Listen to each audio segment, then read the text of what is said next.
ஆர்கதான் 2.0 where creativity meets competition வெற்றியாளர்களுக்கு 3 லட்சம் மதிப்பிலான பரிசுகள்.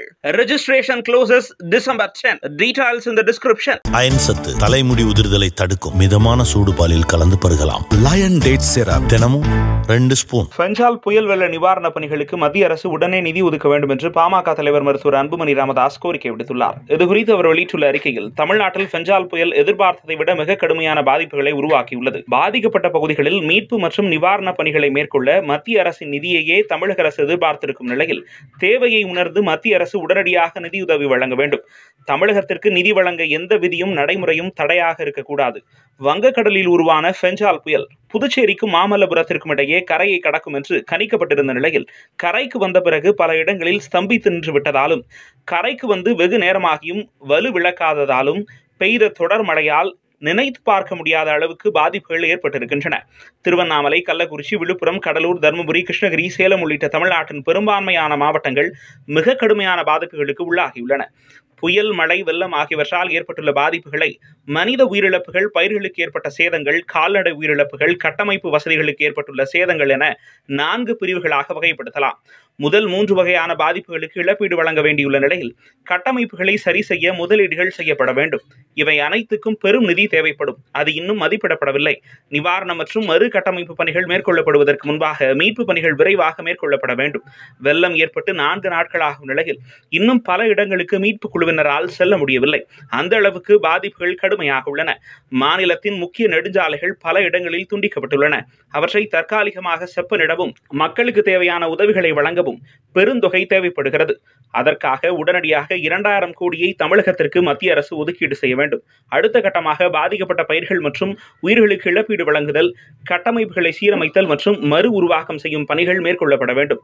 இவற்றுக்கு பெருந்தொகை தேவைப்படும் நிலையில் அந்த சுமையை மாநில அரசால் மட்டுமே சமாளிக்க முடியாது. அதில் ஒரு பகுதியை மத்திய அரசும் பகிர்ந்து கொள்ள வேண்டும் என்பதால் அதை முடிவு செய்வதற்காகவும் மழை மற்றும் வெள்ளத்தால் ஏற்பட்ட பாதிப்புகளை மதிப்பிடுவதற்காகவும் பல்வேறு துறைகளின் உயரதிகாரிகளை கொண்ட குழுவை மத்திய அரசு அடுத்த சில நாட்களில் தமிழ்நாட்டிற்கு அனுப்பி வைக்க வேண்டும்.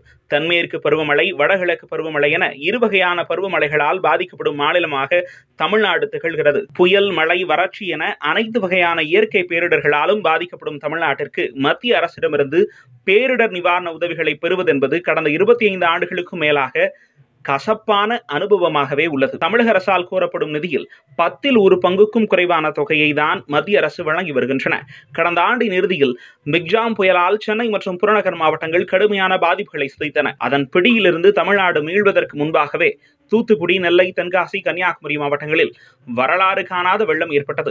2 பாதிப்புகளும் சேர்த்து 19,692 கோடி ரூபாய் நிவாரண உதவியாக கோரப்பட்ட நிலையில் பல மாதங்களுக்கு பிறகு வெறும் 682 கோடி ரூபாயை மட்டும்தான் மத்திய அரசு வழங்கியது. அது மட்டுமின்றி இந்த பேரிடர்களை தேசிய பேரிடராக அறிவிக்க வேண்டும் என்று தமிழக அரசின் கோரிக்கையும் நிராகரிக்கப்பட்டது. இது சரியல்ல. உடுக்க இழந்தவன் கை போல ஆங்கே இடுக்கம் களைவதுதான் பேரிடர் காலங்களில் மத்திய மாநில அரசுகளின் உறவுக்கு இலக்கணமாக இருக்க வேண்டும். 15க்கும் மேற்பட்ட மனித உயிரிழப்புகள், பல்லாயிரக்கணக்கான கால்நடைகள் உயிரிழப்பு, பல லட்சம் ஏக்கரில் பயிர்களுக்கு பாதிப்பு, சாலைகள் உள்ளிட்ட கட்டமைப்புகளுக்கு சேதம் என கடுமையான பாதிப்புகள் ஏற்பட்டுள்ள நிலையில் அவற்றிலிருந்து மீளவும் கட்டமைப்புகளை சீரமைக்கவும் தேவையான உதவிகள் வழங்குவது மட்டும்தான் மத்திய அரசின் நோக்கமாக இருக்க வேண்டும். அதற்கேற்ற வகையில் விதிகள் தளர்த்தப்பட வேண்டுமே தவிர விதிகளை காரணம் காட்டி நிவாரண உதவிகள் மறுக்கப்படவோ குறைக்கப்படவோ கூடாது என்று வலியுறுத்துகிறேன். எனவே தமிழ்நாட்டில் மீட்பு பணிகளை மேற்கொள்ள உடனடியாக 2000 கோடியையும், நிவாரண உதவிகள் மறு கட்டமைப்பு பணிகளை மேற்கொள்ள விரிவான ஆய்வுகளுக்கு பிறகு தமிழக அரசால் கோரப்படும் நிதியையும் மத்திய அரசு வழங்க வேண்டும். அதன் மூலம் அண்மை காலங்களில் ஏற்பட்ட கொடிய பேரழிவுகளில் இருந்து தமிழ்நாடு மீண்டு வருவதற்கு மத்திய அரசு உதவி செய்ய வேண்டும் என்று அந்த அறிக்கையில் அன்புமணி கோரிக்கை விடுத்துள்ளார்.